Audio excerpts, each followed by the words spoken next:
Bihari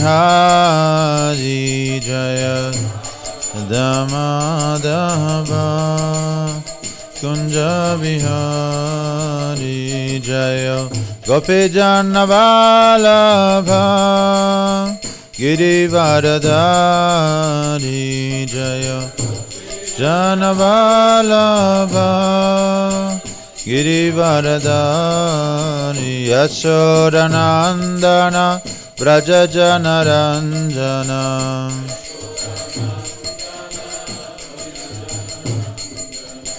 Jamuna Tira Vanachari Tira Vanachari Hare Krishna Hare Krishna Krishna Krishna Hare Hare Hare Rama Hare Rama Rama Rama Hare Hare Hare Krishna Hare Krishna Krishna Krishna Hare Hare Hare Rama Hare Rama Rama Rama Hare Hare Hare Krishna Krishna Krishna Hare Hare Hare Rama Rama Rama Hare Hare Hare Krishna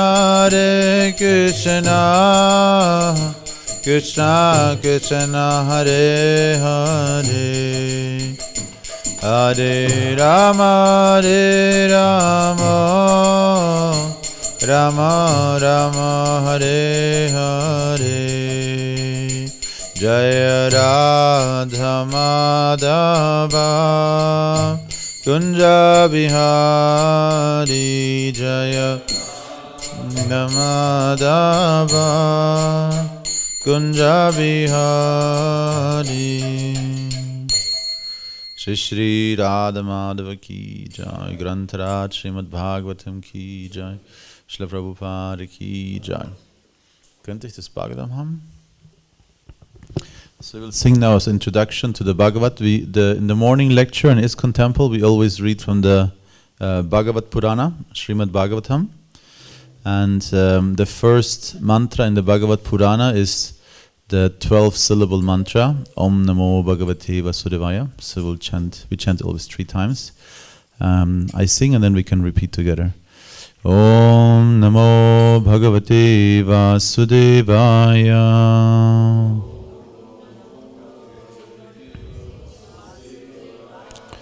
Om Namo Bhagavate Vasudevaya.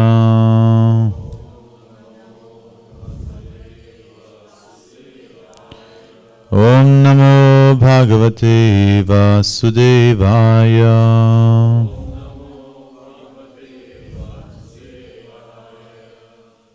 Narayanam Namaskritya Naram Chaiva Narottamam Devim Saraswatim Vyasa Tato Jayamudhirayed.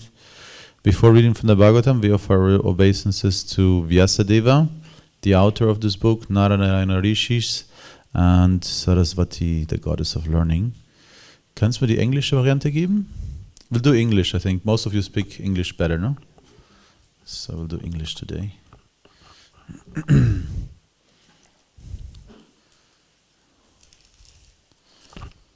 So we're reading from the Śrīmad-Bhāgavatam. We are already in Canto 4. The Bhagavat Purana has 12 skandhas, 12 cantos, 18,000 verses, and we're reading right now from Canto 4, Chapter 6, which is named Brahma Satisfies Lord Shiva. And we're reading text 30. Text 30. So, text 30.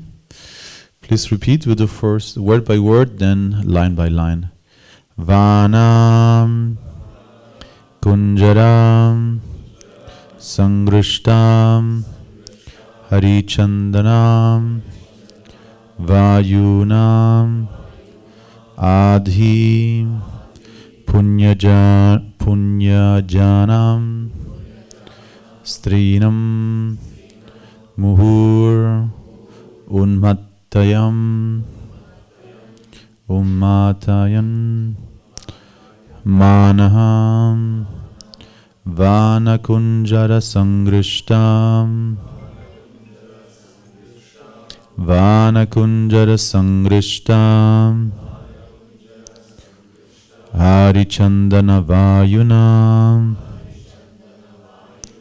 Harichandana Vayunam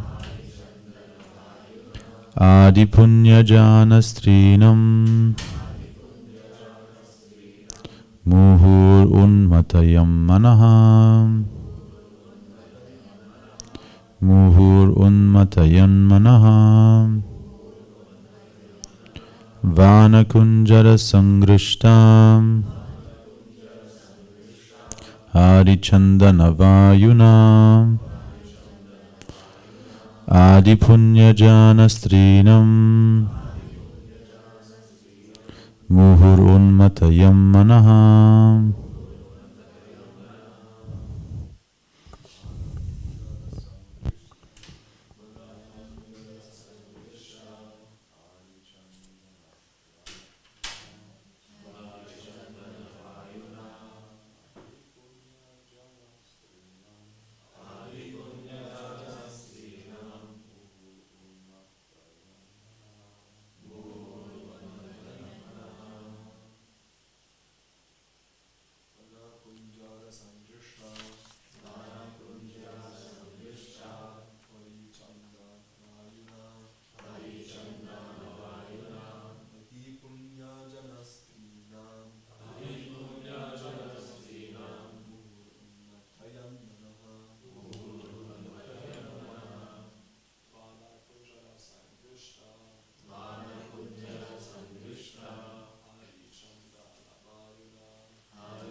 Yes, you want to try somebody? Vana Kunjara Sangrishta Chandana Vayuna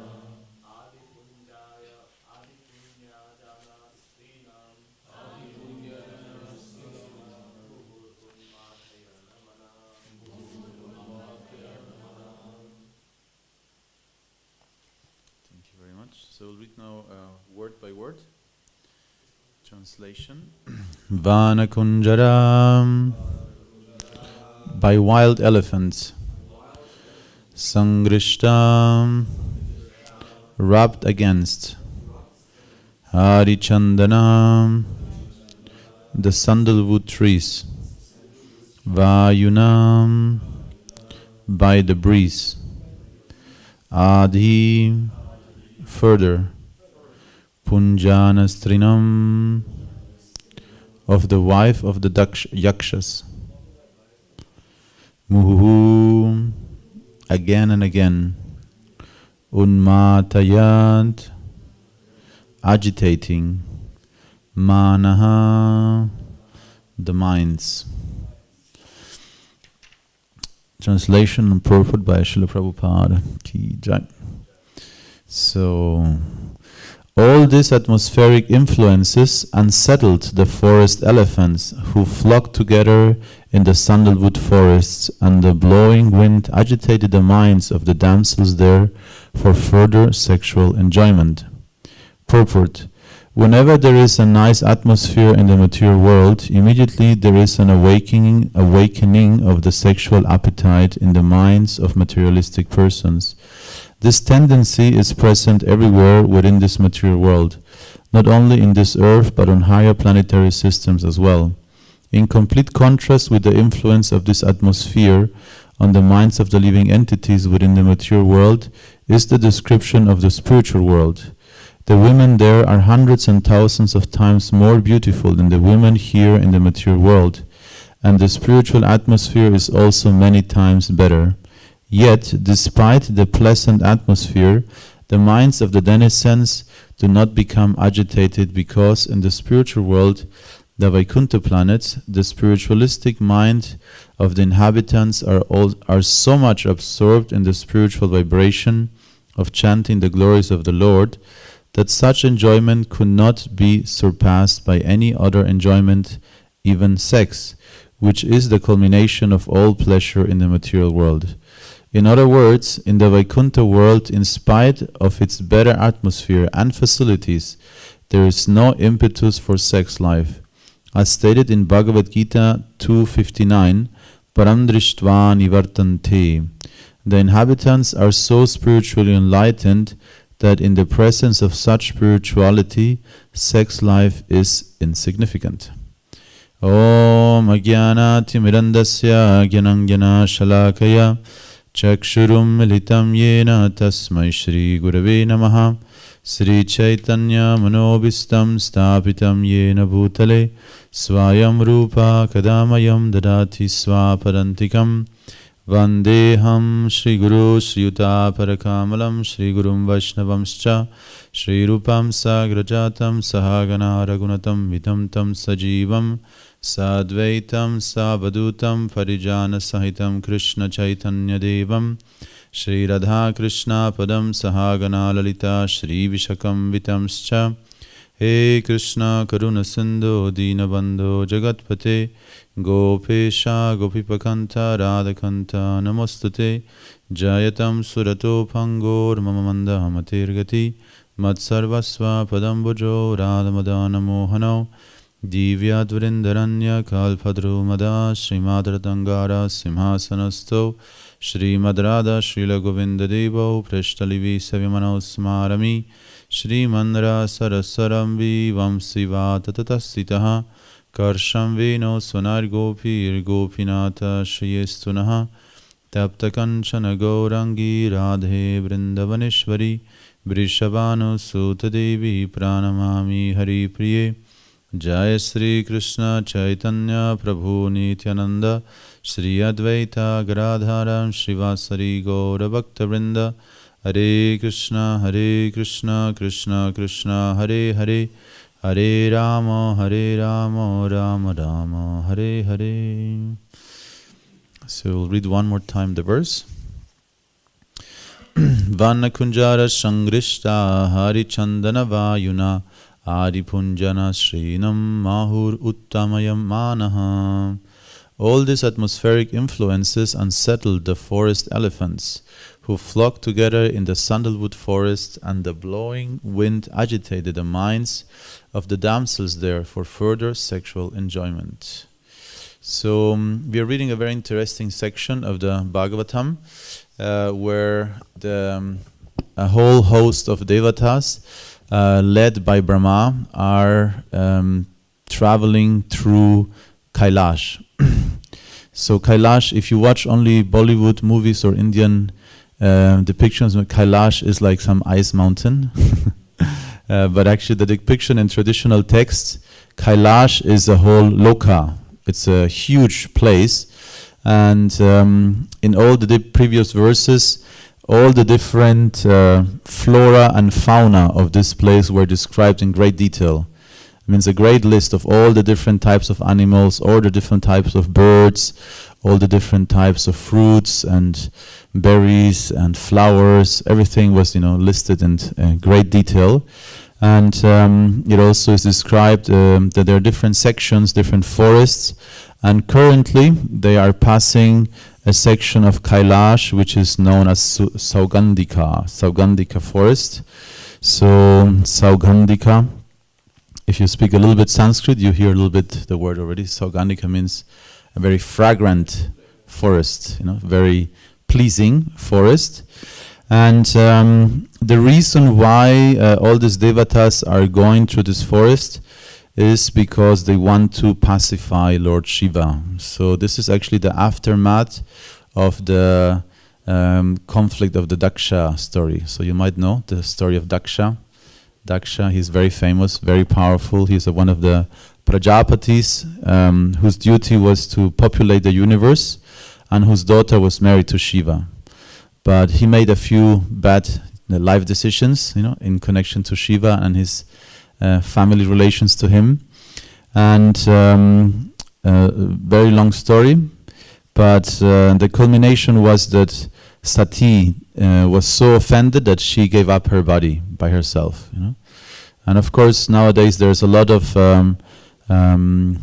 since the 1800s already, negative propaganda against Vedic culture, India, because of Sati. But originally the story is very clearly described in different Puranas. Sati, she was out of her own will, and by mystic yoga she ignited herself. So by mystic yoga she collected all her energy in the Mula chakra and then raised it through all the chakras, and then from her Agya chakra she ignited herself. So self-immolation, not with kerosene, through yoga.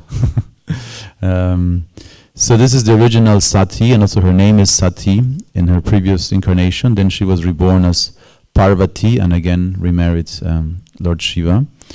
But Shiva became very angry, after hearing the demise of her wife and how she was insulted. So there was a huge devastation in the sacrificial arena of Daksha. And this is of great importance because in this sacrificial arena, basically Daksha excluded the three guna avatars. Neither Brahma was present, nor Vishnu was present, and Shiva was not even invited. So it was doomed from the onset, you could say.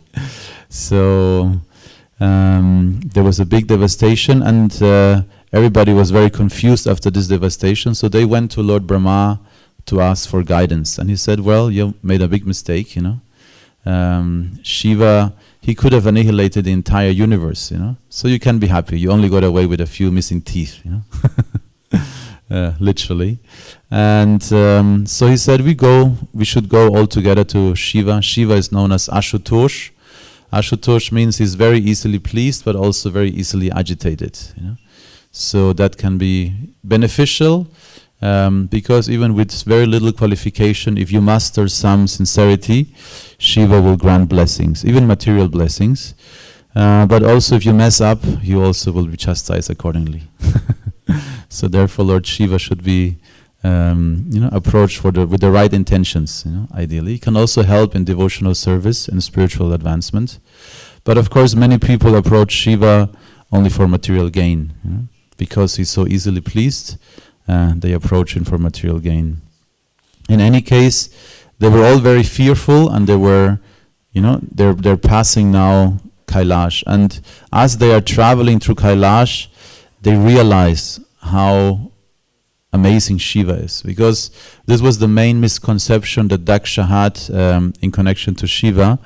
His misconception was that because Lord Shiva looked very austere, traditionally Lord Shiva actually has a golden color, but you cannot see his golden color because he's always covered in ashes, and not any type of ashes. He's using the ashes of the crematoriums, So, and he's wearing a garland of skulls, matted hair, and snakes, crawl on his body. So that might be spooky for many people, They cannot appreciate, So Daksha also, he did not like it too much. His daughter was married to Shiva. And so he confused Shiva to be some kind of freak, you could say in modern language. And he did not appreciate his spiritual position.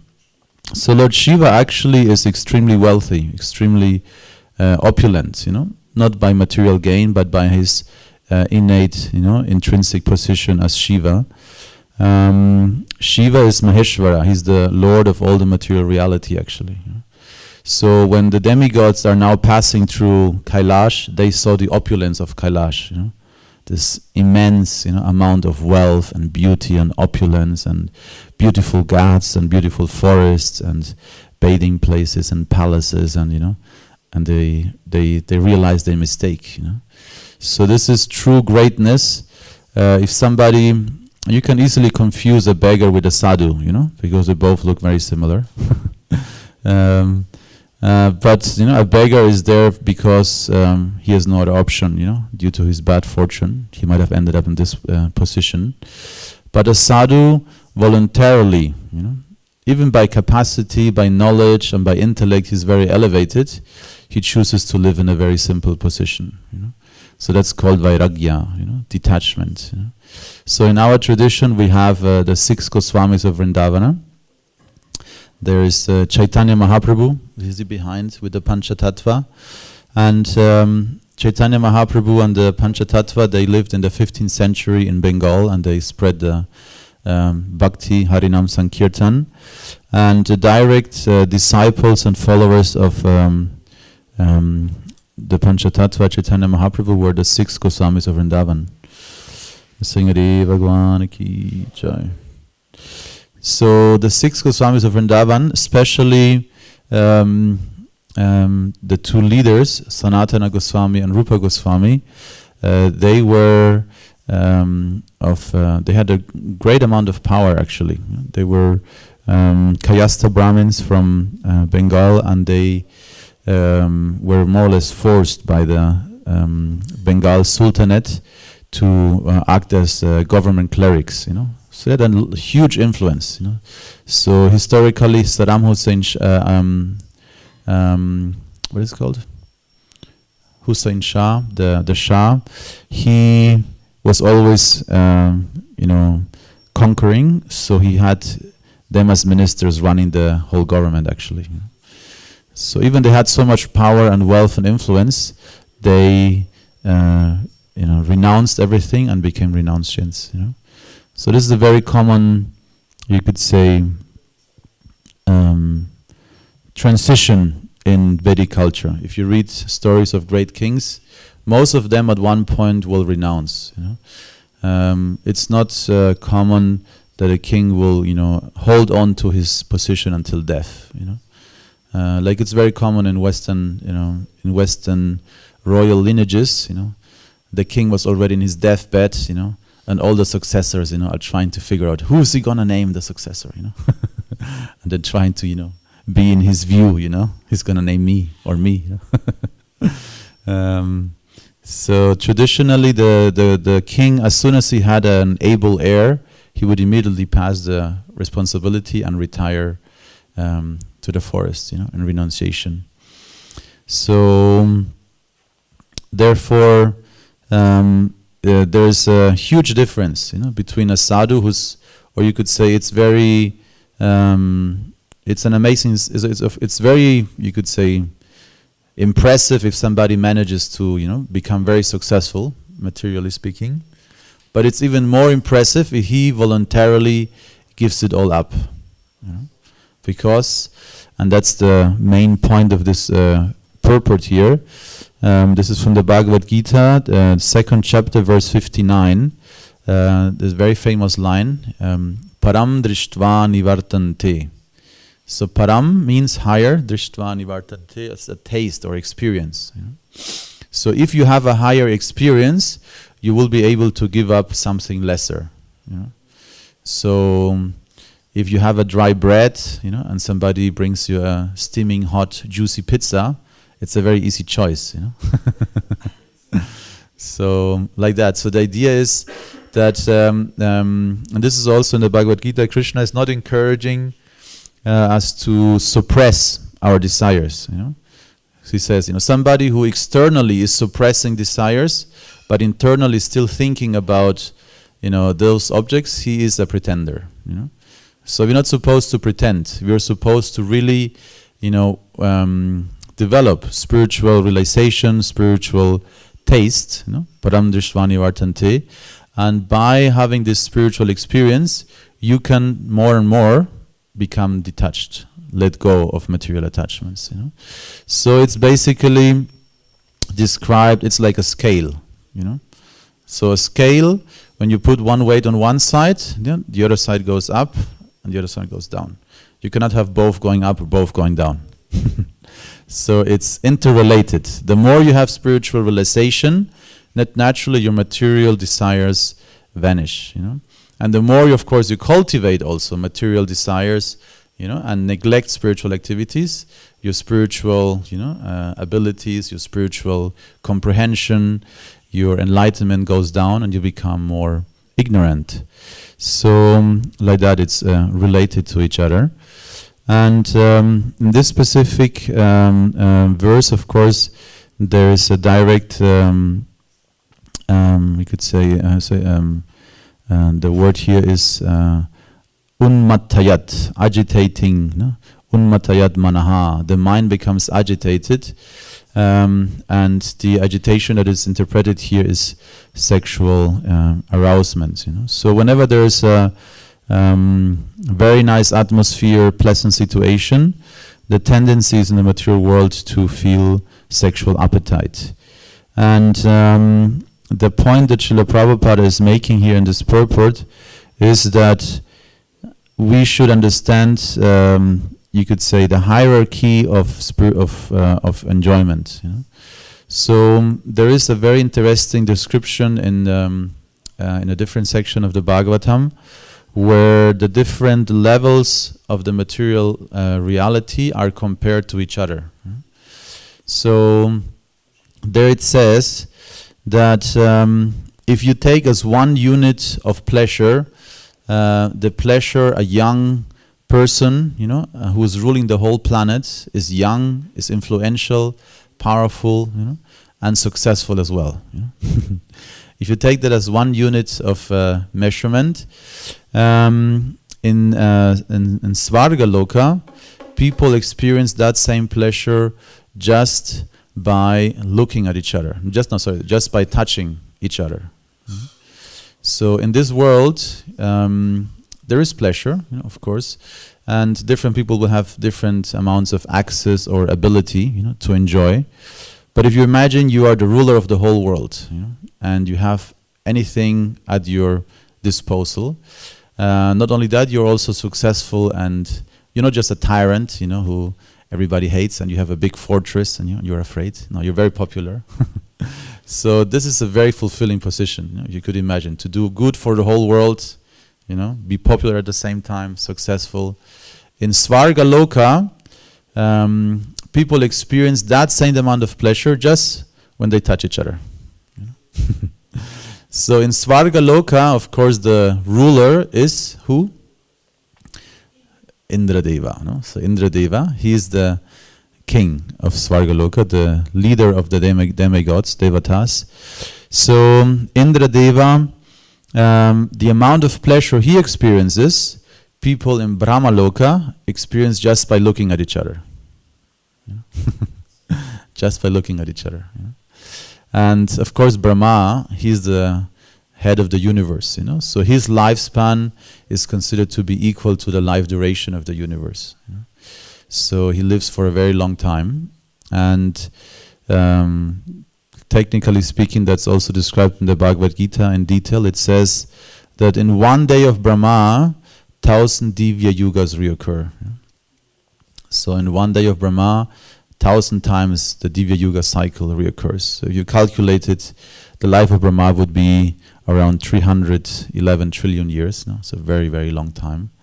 And when Western people encountered these numbers for the first time, they thought Indians have a very fertile imagination, But as time passed, it became clear that actually it's true. The universe is very old. Because in Western conception, only 300 years ago, people were very convinced that the world is more or less 5,000 or 6,000 years old. This is more or less the calculation you can get if you put together the history of the New and Old Testament and the Torah.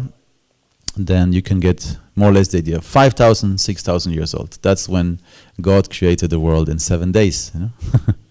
So he was working from Monday till Saturday, and then Sunday he was resting. That's the story. But if you observe the world, it becomes clear that the cycles are much bigger. Much bigger cycles. The world is much older. So they started realizing maybe a few 100,000 years, maybe a few thousand years, maybe a few million years, maybe a few billion years. But in the Vedic tradition, since long time, the life of Brahma and the different cycles of that reoccur are described as being very, very long. So Brahma lives 311 trillion years. And according to the Bhagavad Purana, we are currently in his 50th birthday. Of course, his 50th birthday lasts for a very long time. Because one day of Brahma is 1,000 yuga cycles reoccurring. So this Brahma is, of course, very powerful, and Brahma's bodily composition is predominated by intelligence. So there are 8 elements that make up a material body. So earth, water, fire, air, ether, and these elements are connected to our senses. So that means, for example, fire, of course, is light. Due to light, we can see. And touch is connected to air, sparsha. So because there is air, we can feel, we can touch. Or you could also say in a different way, the way you can ascertain a certain element is by its capacity in the senses. So you cannot really see the wind, but you can feel it. You can also hear it, because in the most subtle level there is, of course, ether. So ether means space, or akasha, the space we occupy, and this is the most subtle amongst the gross elements. And then we have 3 subtle elements, manas, buddhi, and ahankara. So this together are the 8 elements that make up, Krishna says in the Bhagavad Gita, the separated material energy. And any material body is a composition of those 8 elements, just in different degrees. So in this planet, for example, this planet is predominantly water, a lot of water, a lot of humidity. So our body also, I forgot exactly, maybe 60-70% of this body is made out of water. But there are, even in this planet, living entities that have a different composition. So for example, there are beetles, small insects that crawl on lava, molten stone. So their body has to have the element of fire very predominant, so they can survive on lava. So this is a misconception also that's very common, is that life is only possible in this unique planet, unique atmosphere, very unique temperature, very unique level of evolution. That's why life became possible. So that would mean that life is dependent on material conditions, but we fundamentally disagree. Life is Sat Chit Ananda. Life is eternal, life is full of bliss, and life is conscious. So life is not dependent on material conditions.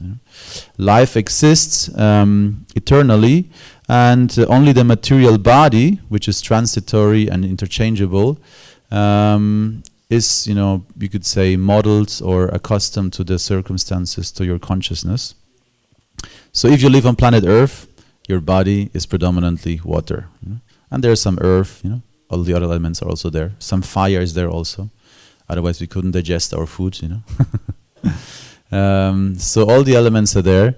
The example of the fire beetle is a good example to understand, as a human body could not survive, and in these circumstances, but the soul can survive. So in the Bhagavad Gita, that's the description. The soul, the Atma, cannot be cut by a weapon, cannot be burned by fire, cannot be dried by wind, cannot be drowned by water, and so on and so forth. So the Atma, the soul, is indivisible and eternal. What dies is the body, not the soul, not the self. So, and there are other examples. For example, there is the deep sea fish. Have you heard about deep sea fish? There are a few places on the planet which are very deep. The most famous one is near the Philippines. I forgot the name.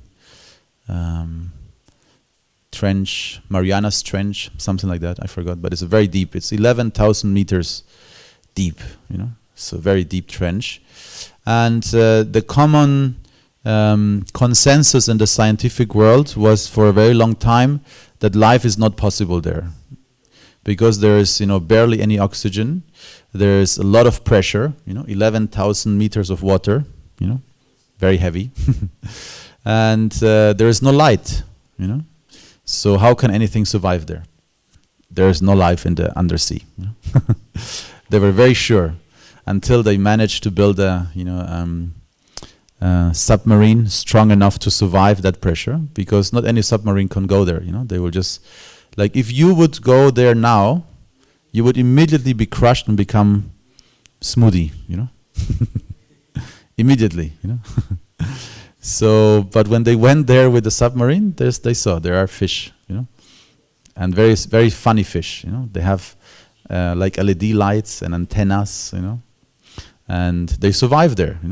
So life is possible everywhere. Sarvagata in Sanskrit it says that Atma, the living entities, can survive in any surrounding because it's not dependent on material circumstances.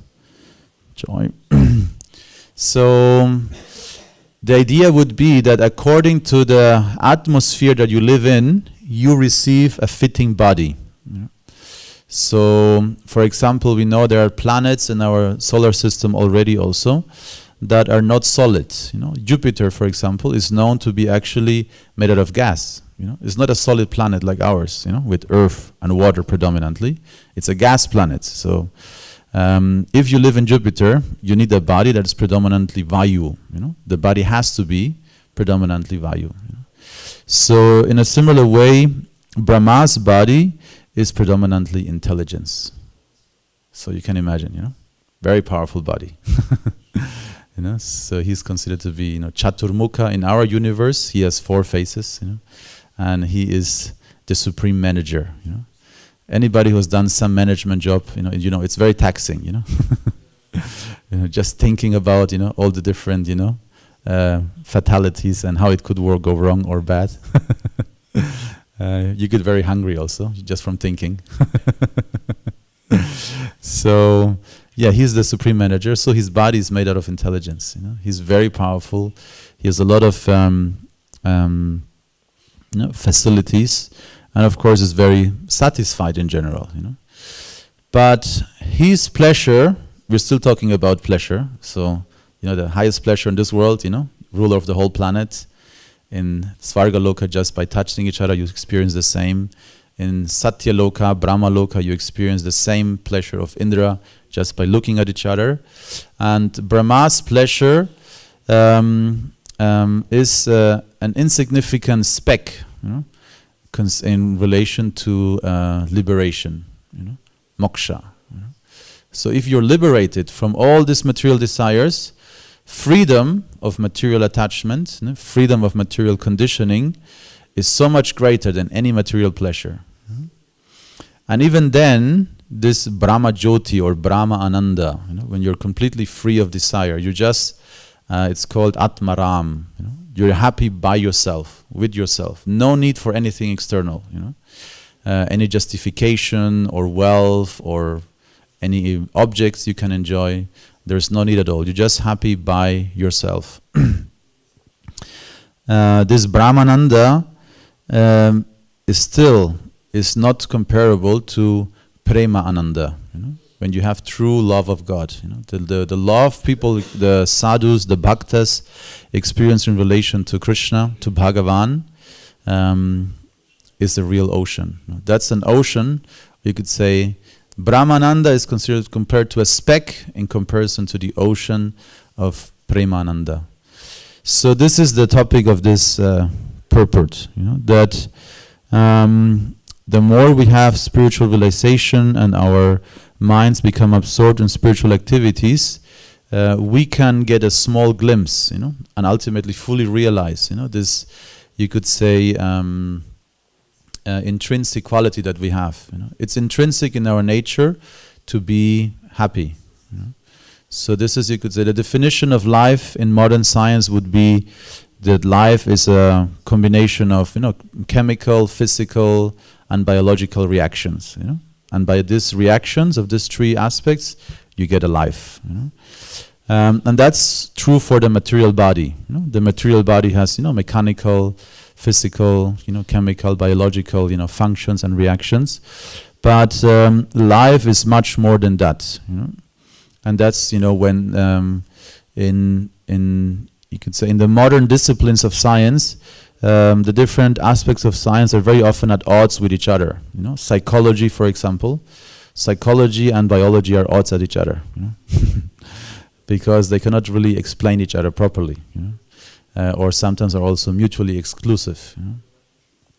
So that's the beauty of the Vedic knowledge, that it's very comprehensive and inclusive. Everything is connected. The connection between the subtle and gross body is very nicely explained.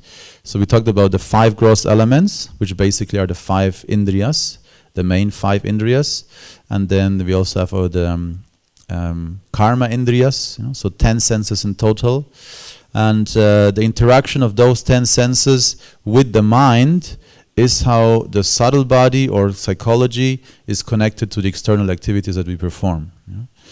Very nicely, very simply explained. There is 3 activities the mind is doing, thinking, willing, and feeling. And by these 3 actions, we either accept and reject what is surrounding us. So it's very simple parameters, and if you study that, it's very easy actually to understand. It's complex also in its detail if you study Sankhya Yoga, but the principles are actually very, very simple. And so yes, in material science, sometimes this is not so easy to understand. The material reality is, you could say, only studied in sections. Somebody focuses only on one section. And in German also there is this saying, or in English also I think it's used, when somebody is only focusing on one area, he becomes a Fachidiot. So he only knows about his Fach, and anything else is, no idea. So that can easily happen. And Srila Prabhupada made this very nice statement. He said, a devotee or a bhakta, he should know about everything something, and about one thing everything. So that's a good balance. You should know about everything something. You should have some idea, about what's going on in the world, different ideas, different maybe even contrary philosophies, what they think. You should have an idea and understanding, and of course you should focus on something more deeply. And so the materialistic understanding of life focuses mainly on the body, while the experimental realization of life is always greater. So whenever I was teaching people, I would used to ask them, so how do you define life? And very few would say, well, life is just mechanical, biological, and physical. Most people would say, life is family, or life is enjoyment, to enjoy. Then I feel alive, So like that, if you actually talk to people, life is much more related to our experience, to our consciousness, than to our, you could say, mechanical functions, that occur actually without our understanding. So many functions that we have in our body, we have no idea how and why they're happening, but we just take it for granted that they are there. And sometimes, of course, we might have to add some glasses to correct something, but in generally, we just rely that this will work, and we have no idea how exactly. And it's very complex, It's a very amazing machine, It's called the Yantra Rudrani Mayaya. It's a machine made out of material energy, Maya, illusion. It's such a powerful illusion that while we're sitting in this machine, we think we are the machine. It's perfect. It's perfect in its. There's no delay in its execution. There might be if you're sick, but usually, like when you play video games, I don't know, some of you might have played video games. In the 90s, video games were very slow. The first version of Mario Bros was very slow. And nowadays they're so accurate, and so immersive. Of course, you can now put also virtual reality glasses, and you see people, getting really scared, while they're standing in the living room, or falling down, while standing in the middle of the room. So the more immersive the illusion, the more real it feels. So what we don't realize is that we already have, a perfect virtual reality surrounding us. We're looking out of these eyes, and we think it's all real, and forever. So this is, what I try to say in conclusion, you could say, is that what we aspire for actually is also Satchidananda. This is one way to also understand life or reality, is that by nature we aspire for Sat.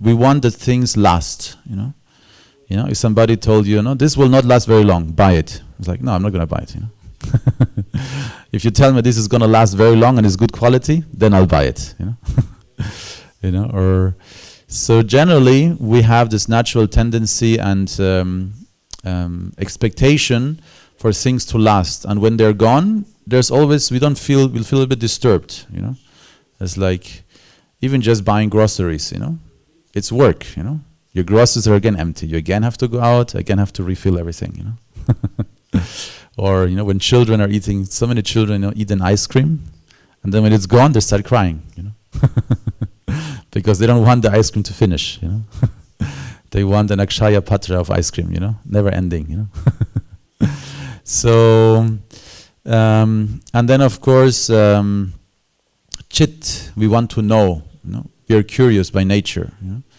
Of course, in an ideal situation, we receive knowledge, and we get practical knowledge and also philosophical knowledge, spiritual knowledge.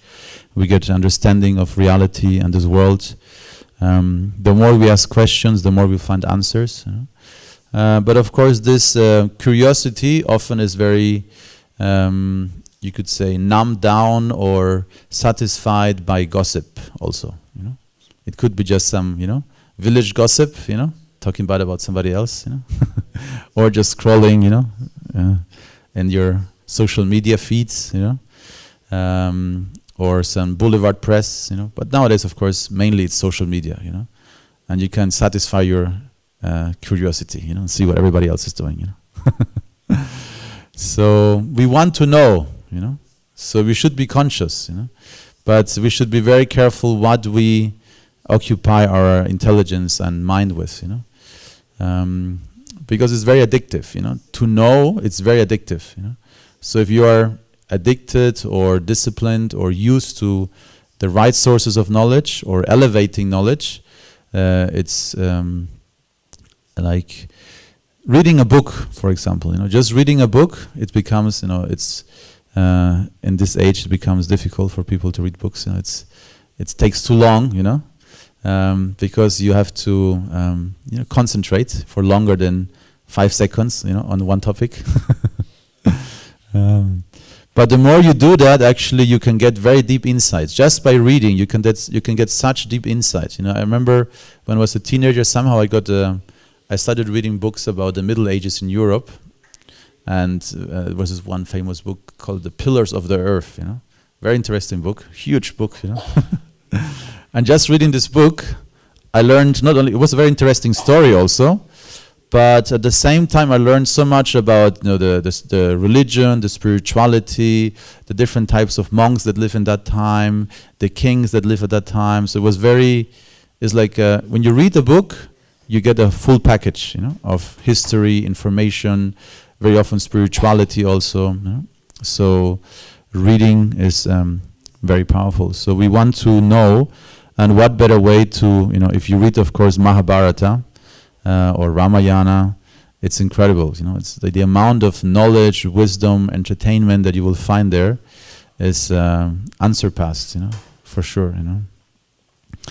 And then finally, of course, we have Ananda. We want to be happy. We want to be happy. So the question is, where do we find this happiness? So there are 3 types of happiness. There is Jara Ananda, which is the happiness of this world. So this happiness of this world is mainly in expectation. So we are expecting, and once we get it, usually we are disappointed. So this is Jadananda. Jadananda is temporary. It's illusory. It lacks substance. And at one point you become so frustrated that you desire liberation. Freedom. Like in German we say wunschlos glücklich. When you're actually free of desires, that's when you're truly happy. If you still have a desire, you're not happy. So German is a deep language like that, actually, very philosophical. Wunschlos glücklich, wishless happy. That's true happiness, because as long as you're wishing something, you're lacking something still. So that's Brahmananda, when you're free of desire. But even that, we already talked about it, is not the ultimate reality. Because imagine you are in a situation where you have no desires. You could be like floating in salted, perfectly tempered water. It's warm, perfect temperature. You never will become hungry. You never have to go to the toilet. You're just lying there, waiting. So at one point it becomes boring. And the Brahma Sutra explains why. It says Ananda Mahaya Bhyasat, because the soul is 100% pleasure seeking. We are pleasure seeking. That's the nature of the Atma. It's pleasure seeking. It's not supposed to be free of desires. The question is what kind of desires we have. So if we have Prema Ananda, selfless love, bhakti, that's true happiness. So that's considered to be the ultimate reality of happiness. Okay, I'll stop here. Maybe there are some questions. Julian, Hare Krishna.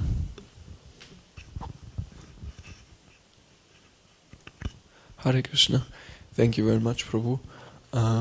You were talking about Kailash and how there is a whole loka called Kailash, but there's also a mountain called Kailash. Yes. And my question was, how do they relate? How do they relate, basically? Because if you go to Kailash, it's very cold there. There's no forest. Yeah. So Mount Kailash is a very mystical mountain. It's in the Himalayas. It's actually in Tibet. And it's holy for Buddhists, for Hindus, for anybody who's surrounding that mountain. And we could say Mount Kailash is very similar to Vrindavan. So it's like an embassy, So when you go to the Indian embassy in Berlin, you cannot expect to find everything you find in India, So it's the same, So Kailash or Vrindavan, any dhamma, a dhamma is like an emissary, like an embassy of the original. Yeah. It's okay? Yes. You can get the mic, then the online viewers can also hear. First of all, thank you for your teachings.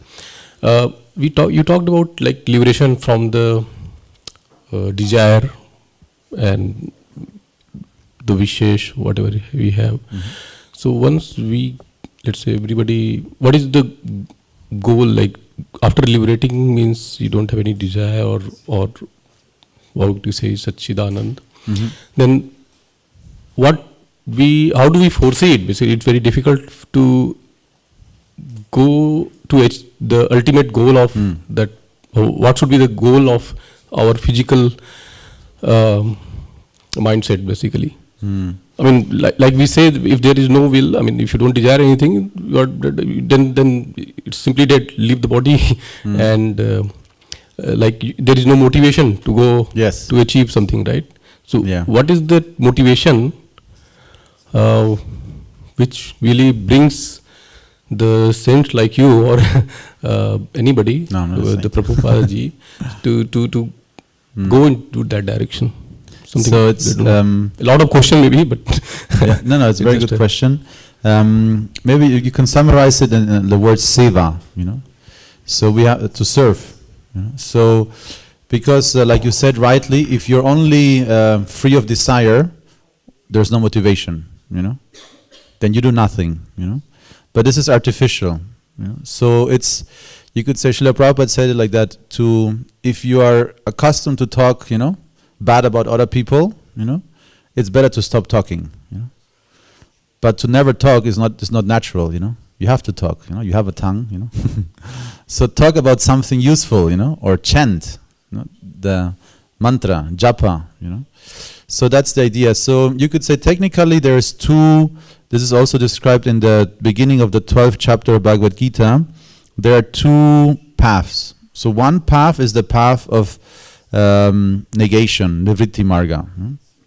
You say, everything is material, temporary, so you try to reduce everything, your desires, your needs, and you become as independent as possible. Or there's pavritti marga, where you use everything, or also we call it in our tradition yukta vairagya. So anything that you have, capacity, talents, wealth, abilities, you use it in service. So, because there's two ways to clean a glass of ink. One way is to get rid of all the ink, and if you ever know, when there's ink, it's very messy, so it's ink everywhere, and then until finally the glass is clean, everything else is dirty, and now the glass is clean,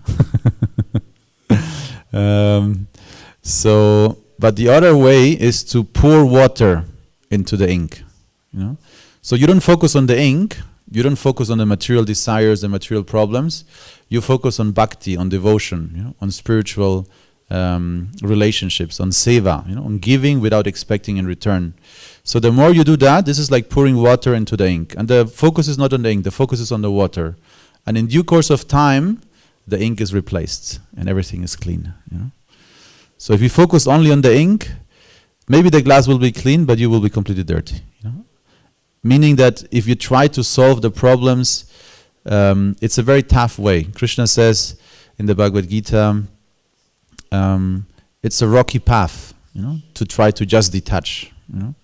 And it's also antithetical or unnatural for the soul. The soul actually, like we were saying, is pleasure seeking.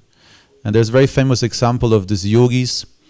One yogi who was in the Himalayas, and he was, meditating for many, many years, successfully meditating, practicing dhyana, understanding Sankhya, and detaching from this world, And then when he was walking in the Himalayas, he saw this dog who was obviously suffering, small dog, small puppy was suffering. So he realized probably it's thirsty, So he got some water from a nearby river and gave it to the dog, and the dog was so happy, And he felt so much happiness, just giving some water to this dog. And he's like, all these years I was meditating and I never felt this happiness, just giving a little bit of water to this dog, so I'm doing something wrong. So then he realized, maybe he should do something else, seva, And of course, the description in the Bhagavatam is that if you focus only on impersonal vairagya and moksha, even to serve a dog is better. But if you have seva to Krishna, bhakti, that is the natural activity of the soul. So many people who are, great yogis, they're great yogis, and then they come back and they do some philanthropic work. They open a hospital, something, because that gives more pleasure. So if from the beginning we serve, then we don't need to artificially detach. So this is called yukta vairagya. Yukta means together. You can use everything in the right consciousness, you can use in the service of God. So many examples are, for example, the most famous example is King Ambarish. Ambarish Maharaj is described in the, I think, 9th canto, no? Oder? Welchen Canto? 9th canto, yeah. 9th canto of the Bhagavatam. So Ambarish Maharaj was very famous. He used every sense that he had, every activity that he did in the service of the Lord. And he was a wealthy, powerful king, but absolutely a great spiritualist. So you don't have to become poor to become spiritual. You need to change your consciousness. Many poor people, many sadhus, might be externally detached, but internally still pondering about, the objects of enjoyment. Or, like the example we just gave, they might be very successful yogis, but they're missing the rasa, the taste. So rasa comes from seva, to serve, and that's bhakti yoga. Bhakti yoga is, Shravanam, Kirtanam, Vishnu Smaranam, Pada, Sevanam, Sakyam, Dasyam, Atmanivedanam. So these are 9 processes of bhakti yoga: to serve, to worship, to pray, to chant, to sing, to make friendship, to surrender. So like that. It's okay? Hare Krishna. Yes. I have 2 questions. Mm-hmm. You talked about selfless love. Yes. And I think this is the ultimate means or goal in a way. Mm-hmm. Now, in the world we are living, there is so much of competition, hatred. You get hurt, your feelings get hurt, and you start to hate people. How do you get this selfless love all the time? So selfless love, there's a very practical guidance for this. Srila Prabhupada used to say, in the world you have to be like a lion, and in your house you should be like a sheep. So that means humility, or to have selfless love does not mean that you are stupid, and you allow everybody to do anything with you, to be exploited. So he said you should be like a lion in the world and like a sheep at home. So that means that in your community, your immediate surroundings, your family, your sadhus you associate with, your spiritual community, there you should be very meek and have a surrounding of trust and love. This is ideal.